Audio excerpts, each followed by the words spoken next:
ابھی آپ نے کمیونیکیشن بیریئرز کیا ہیں وہ آپ نے سمجھے، نوٹ کیے۔ آج ہم آغاز فن نقابت کی ضروریات اور فن نقابت کے تعارف سے کریں گے، اور کوشش ہوگی کہ آج ذرا اس پہ مکمل بات کر لی جائے کہ فن نقابت کیا ہے، اس کے لوازمات کیا ہیں، اس کی ضروریات کیا ہیں، اس کی نوعیت کیا ہوتی ہے، اور ایک نقیب کو کن چیزوں کا خیال رکھنا چاہیے۔ یہ چیزیں آج ہم ابتدا میں دیکھتے ہیں۔ فن نقابت یہ بنیادی طور پر ایک الگ سے فن کی حیثیت رکھتا ہے، اور بالخصوص آج کے دور میں نقابت نے پراپر اپنی حیثیت منوائی ہے، اپنی جگہ بنوائی ہے۔ محافل کے اندر، پروگرامز کے اندر، کسی سطح کا بھی پروگرام ہو، چاہے وہ مذہبی پروگرام ہو، یونیورسٹی کا پروگرام ہو، کالج کا ہو، اسکول کا ہو، سیاسی جلسہ ہو، جس طرح کا بھی پروگرام ہوگا اس میں نقابت اس کی ایک الگ حیثیت ہوتی ہے۔ آپ سیاسی جلسوں کو بھی دیکھیں تو اس میں بھی نقابت کی ایک اپنی حیثیت ہوتی ہے۔ مذہبی پروگرامز ہوں تو اس میں نقابت کی اپنی حیثیت ہوتی ہے۔ الغرض کسی سطح کا بھی پروگرام ہو تو نقابت یعنی نقیب کے بغیر پروگرام کو چلانا مشکل ہو جاتا ہے، تو نقیب ضروری ہوتا ہے، اس کے بغیر پروگرامز نہیں چلتے۔ تو آج ہم اس لیے فن نقابت پہ بات کریں گے اور اس کو سمجھیں گے کہ نقابت کتنی ضروری ہے اور کن چیزوں کا خیال رکھنا ہوتا ہے ایک نقیب نے۔ تو سب سے پہلے تو نقابت اور خطابت، ان دونوں چیزوں میں فرق کیا ہے اس کو ہم سمجھتے ہیں کہ نقابت اور خطابت ان دونوں میں کیا چیز ہے جو مختلف ہیں۔ تو سب سے پہلا فرق نقابت اور خطابت کا پہلا فرق کیا ہے ان دونوں چیزوں میں پہلا فرق عرض کر رہا ہوں کہ خطیب جو ہے وہ مقررہ وقت، اس کا جو ٹائم ہے، مقررہ ٹائم، آدھا گھنٹہ، 15 منٹ، 20 منٹ، 1 گھنٹہ، جتنا بھی ہے، اس مقررہ ٹائم کے اندر، مقرر کردہ ٹائم کے اندر اس نے ایک خاص موضوع پر، ایک چنے ہوئے موضوع پر، ایک چنیدہ موضوع پر، ایک مختص کیے ہوئے موضوع پر اس نے گفتگو کرنی ہوتی ہے، اور اس نے اس موضوع کو ثابت کرنا ہوتا ہے، اس موضوع پر دلائل دینے ہوتے ہیں، اور اس موضوع پر فکری کلیئرٹی کرنی ہوتی ہے جس موضوع پر وہ گفتگو کر رہا ہے، اور اپنا موضوع اس نے منوانا ہوتا ہے سامعین سے، دلائل کے ساتھ، براہین کے ساتھ۔ اس نے اپنا موضوع ثابت کر کے ذہنوں کو، جو سامعین ہیں ان کے ذہنوں کو اس نے کلیئر کرنا ہوتا ہے، اس موضوع پر اس نے آگاہی دینی ہوتی ہے۔ یہ خطابت ہے، یہ خطیب کا کام ہے۔ اور نقابت ایک خاص موضوع نہیں ہوتا، نقیب کا کوئی خاص موضوع نہیں ہوتا، اس کا کوئی ٹائم فریم بھی نہیں ہوتا، وہ ابتدا سے لے کر انتہا تک پورے پروگرام کو دیکھتا ہے۔ تو ایک فرق یہ ہوا خطیب اور نقیب کا کہ خطابت جو ہے ایک خاص وقت مقررہ، خاص موضوع، اس پر گفتگو ہوتی ہے اور اس کو ثابت کیا جاتا ہے، جبکہ نقیب کا کام کسی خاص موضوع پر گفتگو کرنا نہیں ہوتا، دلائل دینا نہیں ہوتا، اس نے دلائل نہیں دینے ہوتے، اس نے شروع سے لے کر اینڈ تک پورے پروگرام کو سنبھالنا ہوتا ہے۔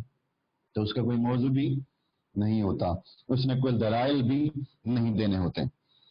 دوسری چیز کہ بیسیکلی خطیب جو ہوتا ہے نا وہ مہمان ہوتا ہے، اور نقیب بھلے خطیب گھر کا بھی ہو، یہاں میں اور ایک چیز عرض کر رہا ہوں کہ جو نقیب ہے وہ میزبان کی حیثیت رکھتا ہے، یعنی نقیب بھلے کہیں دور سے بھی آیا ہو مگر جب وہ نقابت کر رہا ہے تو اس کا مطلب ہے وہ میزبان ہے، یا میزبان محفل کا نمائندہ ہے جس نے اسے کھڑا کیا ہوا ہے کہ اس کو تم چلاؤ.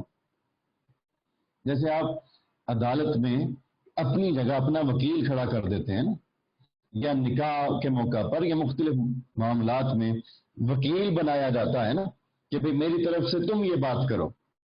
تو اسی طرح میزبان جو ہے وہ اپنی جگہ پر کسی نقیب کو کھڑا کرتا ہے، اب اس پورے پروگرام کو تم نے سنبھالنا ہے شروع سے لے کر اینڈ تک. تو نقیب میزبان کی حیثیت رکھتا ہے اور خطیب بیسیکلی بنیادی طور پر مہمان کی حیثیت رکھتا ہے.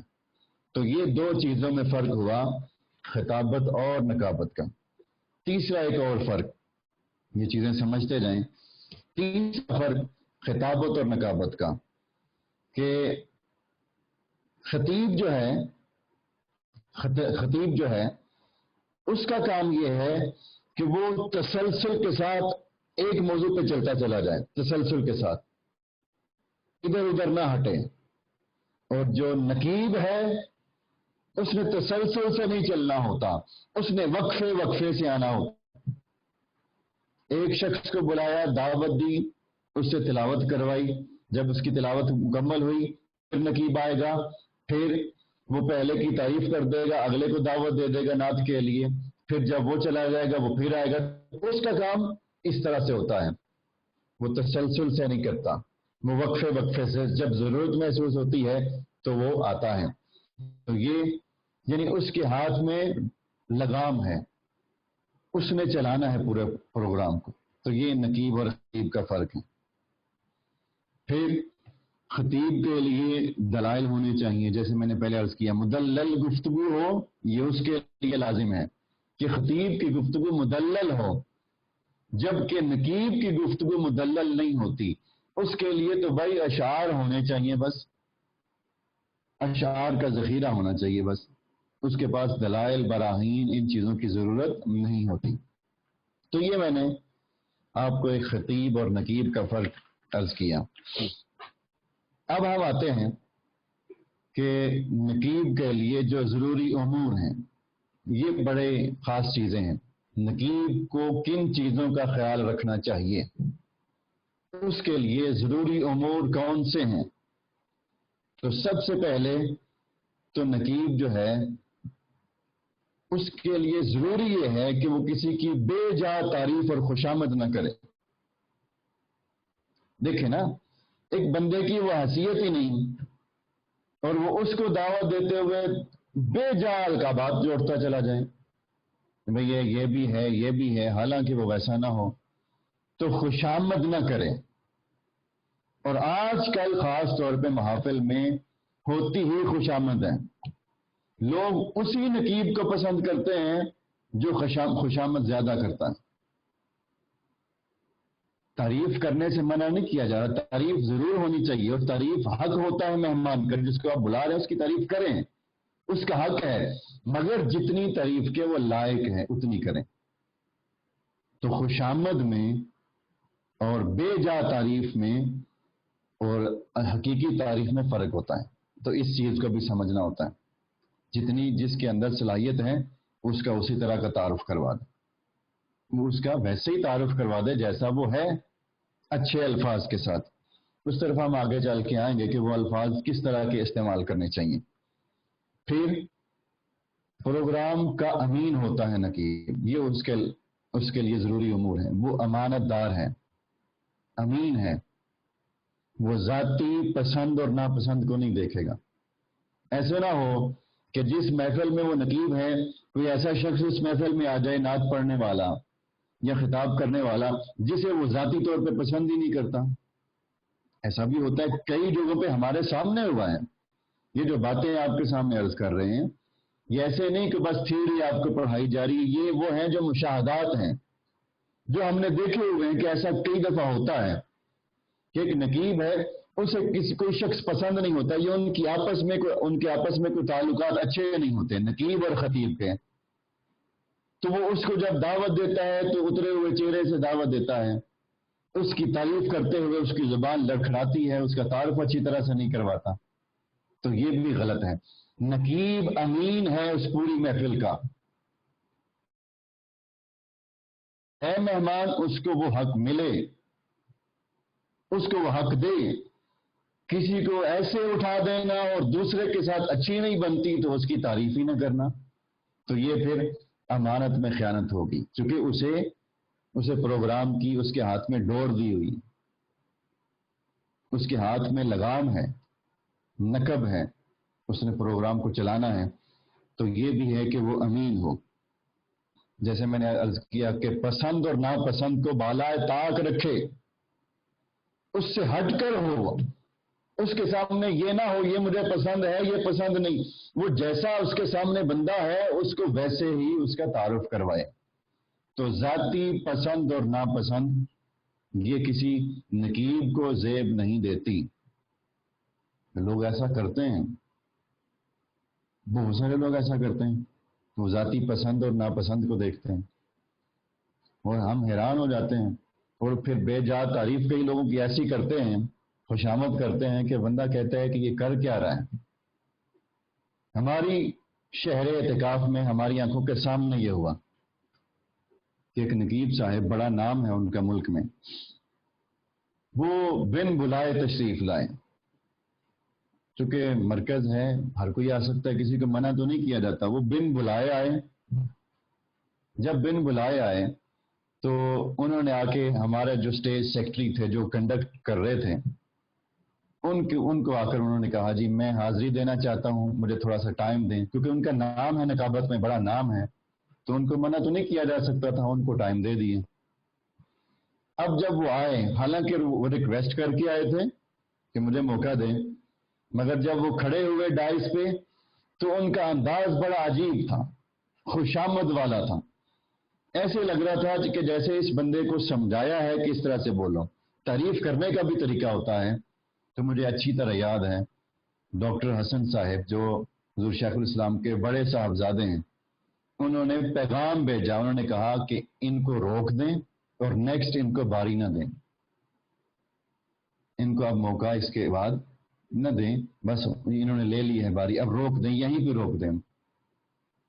یعنی کچھ ایسے لوگ ہوتے ہیں کہ وہ جہاں جاتے ہیں وہ انہیں کی تعریف کر رہے ہوتے ہیں، اور ایسے لگتا ہے کہ جیسے سب سے زیادہ یہی ہیں. پھر کسی اور محفل میں جائیں گے تو پھر ان کے ساتھ بھی ویسے ہی معاملہ ہوگا. تو ایسے لوگ جو ہر کسی کی جا کر اس کو وہ اس منصب پہ بٹھا دیتے ہیں کہ لگتا ہے کہ پوری امت میں اس سے بڑا ہے ہی کوئی نہیں. تو جب ہر جگہ ان کا رویہ ایک ہی ہے تو اس کا مطلب یہ ہوا کہ ان کے ہاں پھر معیار کوئی نہیں.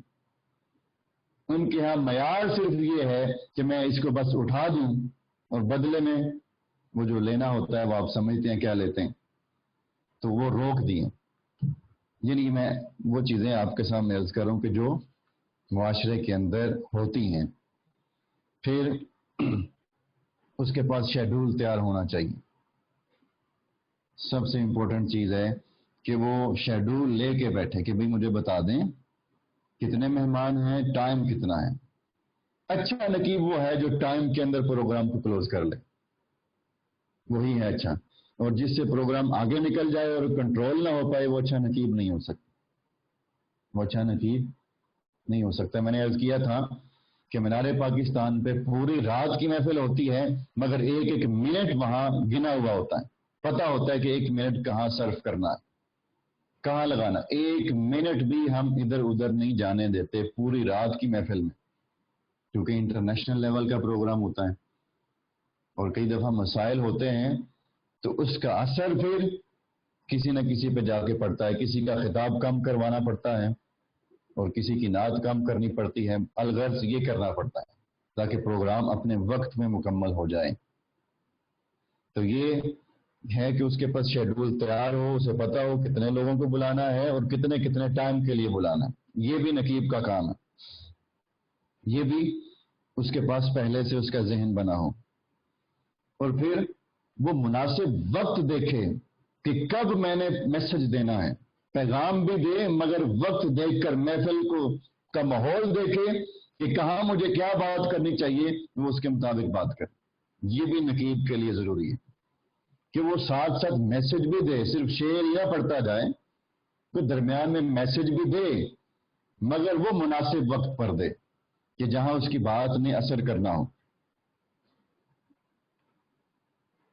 تو یہ پھر جو اشعار پڑھے وہ بھی اچھے پڑھے، اشعار بھی معیاری ہونے چاہیے، کلیکشن جو ہے وہ معیاری ہونی چاہیے۔ حضور شیخ الاسلام اکثر فرماتے ہیں کہ اصل میں جو سلیکشن ہوتی ہے نا، یہ بڑی چیز ہوتی ہے۔ ہر بندے کو پتہ نہیں ہوتا مجھے کہاں کیا پڑھنا چاہیے، ہر کسی کو سمجھ نہیں ہوتی۔ تو جو سلیکشن ہے نا، آپ کو پتہ ہو کہ میں نے کہاں کیا پڑھنا ہے اور کس موقع پر کیا پڑھنا ہے، تو وہ اصل چیز یہی ہے، سلیکشن، مواد کی، اشعار کی جو سلیکشن ہے موقع کی مناسبت سے، وہ بڑی بنیادی چیز ہوتی ہے۔ تو یہ اس پہ کے اوپر بھی غور و فکر کرنا یہ بھی ضروری ہے۔ پھر اگر ایمرجنسی ہو جائے، درمیان میں کبھی ایسا ہوتا ہے کہ ایمرجنسی ہو جاتی ہے۔ میں آپ کو پچھلے سال کی ایک مثال دیتا ہوں، ربیع الاول کی عالمی میلاد کانفرنس کی۔ ایسا ہوا کہ درمیان میں 2 لوگ اچانک سے ایڈ ہو گئے جو شیڈول میں پہلے نہیں تھے، وہ عین موقع پر آ گئے اور حضور شیخ الاسلام سے مصافحہ کیا، سلام علیہ، انہوں نے کہا جی ہم نے بھی حاضری دینی۔ اب قائد محترم تو نہ کسی کو بھی نہیں کرتے، خاص طور پہ جب بڑا نام ہو، ملکی سطح کا نام ہو، تو اس کو تو پھر نہ کرنا یا منع کرنا مناسب بھی نہیں ہوتا۔ آپ نے اجازت دے دی۔ ایک نقیب صاحب تھے اور ایک نعت خواں تھے۔ اب دونوں نے اجازت لی اور دونوں کو اجازت مل گئی، اب وہ شیڈول میں ہی نہیں تھے۔ تو اگر مثال کے طور پہ وہ 10-15 منٹ بھی دونوں لیں، 15 منٹ تو آدھا گھنٹہ بنتا ہے، تو آدھا گھنٹہ کہاں ایڈجسٹ کرنا ہے یہ بھی سوچنا تھا، کیونکہ شیڈول تو پورا بنا ہوا تھا، تو ان کو کہاں ایڈجسٹ کریں۔ اجازت مل گئی، ان کو ٹائم دیا، تو وہ آدھا گھنٹہ لینے کی بجائے ان کا کل ملا کے کچھ 40-45 منٹ بن گئے، انہوں نے بھی خیال نہیں رکھا۔ تو پھر آپ بلیو کریں کہ ان 40-45 منٹوں کو ہم نے کئی نعت خوانوں سے نکالا، ایک کے 5 منٹ کم کیے، کسی کے 7 منٹ کم کر دیے، کسی کو اگر 25 منٹ دینے تھے تو اسے 15 دے دیے، کسی کو 12 دینے تھے تو اسے 8 دے دیے، یوں کر کے تو ٹائم ایڈجسٹ کیا، تاکہ اینڈ پہ جو حضور شیخ الاسلام کا خطاب ہے اس پہ اثر نہ پڑے، وہ اپنے وقت پہ شروع ہو جائے اور اپنے مناسب وقت پر وہ اینڈ ہو جائے۔ تو اسے ایمرجنسی کہتے ہیں، اس کو بھی ایڈجسٹ کرنا ہوتا ہے۔ تو یہ بھی خطیب کو سینس ہوتی ہے۔ آپ میں سے جو لوگ نقابہ ہیں یہ باتیں غور سے سنیں، یہ اصل کام ہے خطیب نقیب کا، اسے سینس ہو کہ میں نے ایمرجنسی کو کیسے کنٹرول کرنا ہے۔ ساؤنڈ خراب ہو گیا، کبھی درمیان میں لائٹ چلے گی تو اس کو بھی سنبھالنا، یہ بھی نقیب کا کام، یہ بھی اس نے کرنا ہوتا ہے۔ پروگرام میں چینجنگ ہو جاتی ہے، بعض اوقات درمیان میں تبدیلی آ گئی، یک لخت اس کا سنبھالنا۔ ہمارے ساتھ تو یہ ہوتا رہتا ہے، درمیان میں یکدم پتہ چلتا ہے کہ وہ بندہ ہی نہیں آ رہا، وہ فلاں شخص تو آ ہی نہیں رہا، عین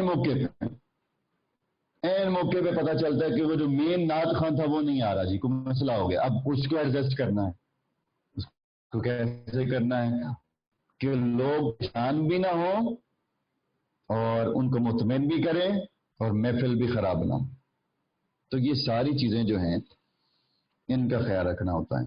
پھر سیاسی جلسہ ہو، محفل نعت ہو، کانفرنس ہو، سیمینار ہو، الغرض جس طرح کا پروگرام ہو، نقیب کی تیاری اسی طرح کی ہونی چاہیے۔ سیاسی ہے تو سیاسی طریقہ کار، اگر مذہبی ہے، یونیورسٹی کا ہے، سیمینار ہے، تو اس کی تیاری اسی سطح کی ہو، تیاری کر کے جائے۔ یہ بات سمجھ آ رہی ہے؟ تو یہ چند چیزیں ہیں جو کسی نقیب کے لیے ضروری ہیں۔ پھر اگر وہ ٹی وی پہ نقابت کرتا ہے تو اس کا سٹائل اور ہوگا، اس میں پھر وہ بہت زور نہیں لگائے گا، ٹی وی پہ بیٹھ پہ بڑا وہ دھڑلے سے نہیں بولے گا، پھر وہ اپنی پچ کو ڈاؤن کرے گا، لو لیول پہ آ کے، مگر لفظوں کو پختگی کے ساتھ بولے گا، اچھے تلفظ کے ساتھ بولے گا۔ تلفظ اچھا ہونا چاہیے، تلفظ درست ہونا چاہیے۔ یہ چیزیں ہیں جن کا خیال رکھنا ہوتا ہے ایک نقیب محفل کو۔ تو یہ میں نے جو چیزیں عرض کی، یہ پہلے تو نقابت اور خطابت کا فرق، پھر نقیب کے لیے جو ضروری امور ہیں وہ میں نے عرض کیے۔ تو ان کے مطابق اگر نقابت ہوگی تو پھر اسی کو اچھی نقابت سمجھا جائے گا. ادروائز نقیب بہت ہیں مگر نقابت ہر کسی کو نہیں آتی. شعر پڑھ لینا زور سے صرف اسی کو نقابت نہیں کہتے. نقابت کہ وہ جو نقیب ہے اس کا ذہن کھلا ہو، اسے پتہ ہو میں نے صورتحال کو کیسے سنبھالنا ہے، پروگرام کو اینڈ تک کیسے چلانا ہے، وقت کے اندر کیسے ختم کرنا ہے. یہ ساری چیزیں ایک نقیب کو ہونی چاہیے. پھر وہ چٹ لکھ سکتا ہے، پرچی بنا سکتا ہے کسی پیپر کے اوپر کہ جب کوئی آیا ہے اس کو 10 منٹ دیے ہیں تو اس کے سامنے رکھ دے کہ 10 منٹ ہے جی آپ کا ٹائم. پھر جب اس کا ٹائم مکمل ہو جائے پھر اس کے سامنے رکھ دے جی آپ کا ٹائم مکمل ہو گیا. تو یہ طریقہ بھی ہو سکتا ہے کہ جب کوئی شخص آ گیا ہے اسے دعوت دی تو اسے آتے ہی پہلے ٹائم بتائے، پھر جب ٹائم ختم ہونے لگے تو پھر اس کے سامنے رکھ دے لا کے جی آپ کا ٹائم ختم ہو گیا. کئی لوگ چھوڑتے ہی نہیں مائک، وہ جو پکڑتے ہیں تو پھر چھوڑتے نہیں. مینار پاکستان پہ کئی دفعہ ایسے لوگ آ جاتے ہیں جو نہیں چھوڑتے، پھر آگے جا کے انہیں اشارے کرنے پڑتے ہیں، پرچی کو بھی نہیں وہ دیکھتے، بلکہ کئی دفعہ تو کندھے سے پکڑنا پڑتا ہے بھئی چھوڑ دو اب. ایسا ہوا ایک دو بار، کندھے پہ ہاتھ رکھنا پڑتا ہے کہ یار اب بس کر دو. یعنی وہ مجھے یاد ہے کہ تسلیم صابری صاحب ایک دفعہ تشریف لائے تھے شہر اعتکاف میں، تو انہوں نے ایک جملہ بولا تھا حضور شیخ الاسلام کو دیکھ کے. انہوں نے کہا کہ حضور آپ سٹیج پہ بیٹھے ہوں تو کون کافر ہے جو مائک چھوڑ دیں. یعنی آپ سامعین میں ہوں، آپ سن رہے ہوں سٹیج پہ بیٹھ کے اور کوئی آپ کو سنا رہا ہو تو کوئی کافر ہے جو آپ کے سامنے مائک چھوڑ دے؟ دل ہی نہیں کرتا. یعنی سامعین میں حضور شیخ الاسلام، سامعین بھی کمال ہیں، سننے میں بھی آپ کمال ہیں. یہ بھی ہر کسی کے پاس فن نہیں ہوتا سننے والا، سننے کی سکلز بھی کمال ہیں. نعت جب سنتے ہیں تو سننے میں بھی آپ کمال ہیں، داد دینے بھی کمال ہیں، داد دینا بھی کوئی آپ سے سیکھے. ایسی داد دیتے ہیں کہ یہاں ہمارے سٹیج پہ نعت خواں ہوں یا قوال ہوں، جو لوگ نقیب ہوں وہ آنا پسند کرتے ہیں، پیسوں کے لیے نہیں، داد کے لیے. جب پتا ہو کہ حضور شیخ الاسلام بیٹھے ہوں تو داد کے لیے، کہ وہ داد بڑی کمال دیتے ہیں. پھر اصلاح کرتے ہیں اشعار کی، پھر داد اور پھر وہ ساری چیزیں. تو یہ بھی جو ہے ہر کسی کے پاس یہ چیز نہیں ہوتی. تو انہوں نے کہا جی آپ بیٹھے ہوں اور کون کافر ہے جو مائک چھوڑ دیں، مگر چھوڑنا ہوتا ہے بالآخر، اگلے کو موقع دینا ہوتا ہے. چلیں یہ کچھ لوازمات تھے نقابت کے. آج آپ کو 2 خطاب میں نے بھیجے تھے، ایک انگلش کا تھا اور ایک اردو کے اشعار تھے. 2 چیزیں تھیں، دونوں پہ ہم مشق کریں گے انشاءاللہ، دونوں پہ پریکٹس کریں گے، انگلش والے پہ بھی اور اردو والا جو دوسرا بھیجا تھا. آج کچھ لوگوں نے مجھے خطاب، جو میں نے کل آپ کو ایک اسائنمنٹ دی تھی وما ارسلناک الا رحمۃ للعالمین، اس کی بنا کے بھیجی ہے، مگر اتفاق سے آج ہم ٹائم نہیں دے سکیں، اس لیے کلاس بھی تھوڑی سی لیٹ شروع ہوئی. آپ کو پتہ ہے 5-7 منٹ، تو اس کی کچھ وجوہات تھیں جس وجہ سے مصروفیت اور ترقی رہی. تو آئیے ہم پہلے انگلش والا خطاب جو تھا اس کی پریکٹس کرتے ہیں، پھر ہم اردو کی طرف چلیں گے. اب اس کی جو انگلش کا جو سٹائل ہے یہ تھوڑا سا ہٹ کے ہوتا ہے اردو سے، اس میں بہت زیادہ زور نہیں لگاتے. انگلش والے خطاب میں تھوڑا سا ڈاؤن لیول ہوتا ہے، آواز کا اتار چڑھاؤ، مگر الفاظ کو پختگی کے ساتھ اور اچھے ایکسنٹ کے ساتھ بولنا ہے. کچھ لوگوں کی شاید انگلش میں پرابلم ہوگا تو وہ جو دوسرا ہم اردو والا کریں گے وہ اس کی پریزنٹیشن بنا لیں، اور مگر اس پہ بھی تیاری کریں، اس پہ بھی محنت کریں. یہ مشکل نہیں، ہو جائے گا، اب محنت کریں گے تو یہ بھی انشاءاللہ ہو جائے گا. چلیں ہم سٹارٹ کرتے ہیں. پہلے ایک بار میں کرتا ہوں، آپ سن لیں، پھر اس کے بعد ہم مل کر انشاءاللہ کریں گے. جی. ڈیئر بردرز اینڈ سسٹرز ان اسلام، اب آپ نے دیکھنا ہے وقفے کہاں کہاں کے ہو رہے ہیں، پازز کہاں کہاں ہو رہے ہیں.